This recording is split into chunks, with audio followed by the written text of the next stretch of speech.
जी अस्सलाम वालेकुम वरहमतुल्लाहि वबरकातुहू। ये जनाब शोबा अल जज़ीरा साजको कंपनी का जो है ना ये कैंप है। तो इसका हम आपको थोड़ा सा रिव्यू दिखा रहे हैं।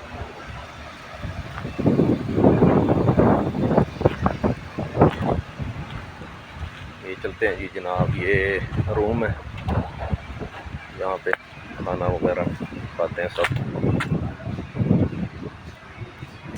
ये मस्जिद है जी, छोटी सी मसला सा बना हुआ है, यहाँ पे नमाज वगैरह पढ़ने के लिए जगह है। इस साइड पे ऑफिसेस वगैरह हैं, जितने भी लोग यहाँ पे काम करते हैं